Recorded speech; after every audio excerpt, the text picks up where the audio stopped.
in my opinion, if I go to a comedy show, nothing is off limits. Like if I go see comedy, I know what I'm walking into. I'm not walking into a business setting. I'm not walking into a political rally. Although Trump turned those basically into comedy shows. They're fucking hilarious.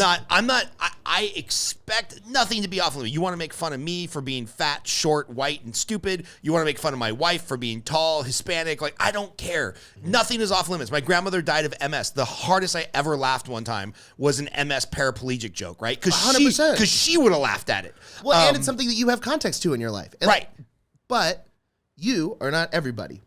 Yes, so that's what I was going to say. A lot of people. You have to know. I'm retarded. When you walk into a show, do you know the venues where certain things are off limits? Like white guys can't say the N-word. That's just a given, right? Yeah, that's done. You can't. That's done. You can't use that in your comedy show. Is there other things where you're like, oh man, I know this joke would land with 70% of the audience, but the other 30% are going to get me run out of town? No, well, so I've been run out of town. And the only time that I have gotten run out of town and threatened, it wasn't by the woke mob. It was by the Blue Lives Matter people, because I was taking a stance against them.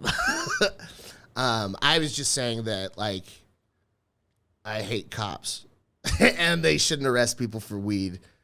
Like, I mean, that's Biden's new statement. So I think you were progressive. You were ahead of your time. I was in Georgetown, Texas, and there were a couple of very back to policemen there, and they liked some of the jokes I was saying before, and they were cool about it. And then I was like, let's be honest, blue lives don't matter. Like, fuck Smurfs, right? And I was trying to say fuck Smurfs, and it didn't go that well. It's fine, but so I got run out of town by them. But so the thing about that is, I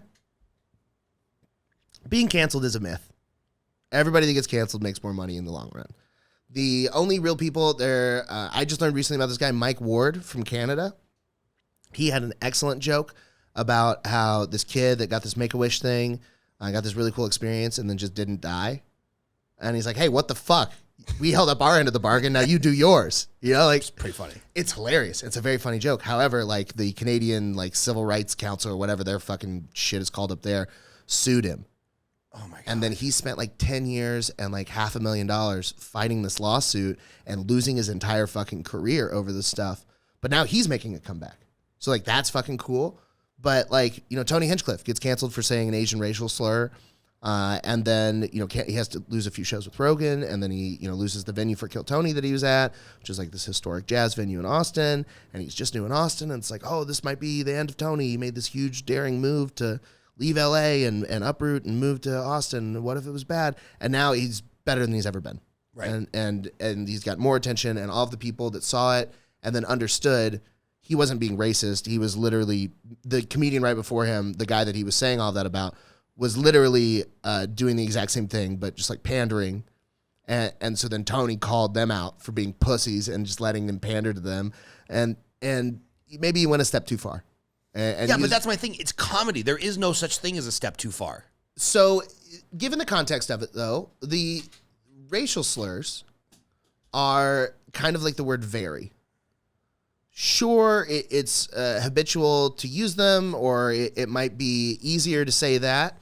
But as a comedian, it's just such a cheap... It's the same thing that you make fun of Amy Schumer for. She's like, my pussy... Oh, like, I can't stand her. Exactly, because she's fucking...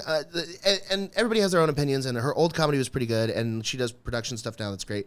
I just don't find her comedy to be very funny. There are women that I do think are funny, and it's not an indictment of all women. However, Amy Schumer sucks shit at comedy to me. Yeah. And I don't think that the fucking girls that are like, my pussy, can you believe I do butt fucking? That's not comedy. That is just cheap, low-hanging fruit, right. And people will laugh at it because A, they want to fuck you, and B, because they're retarded.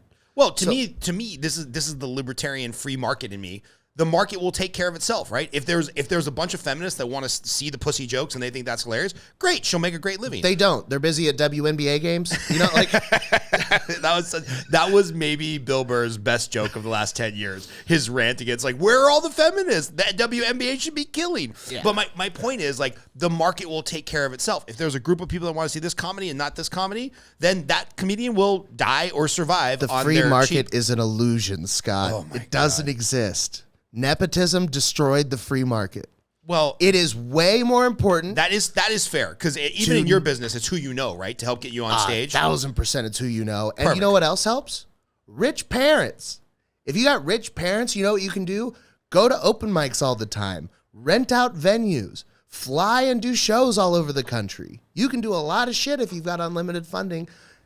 And because you're not grinding as hard, part of the you're free just market. naturally going to suck shit.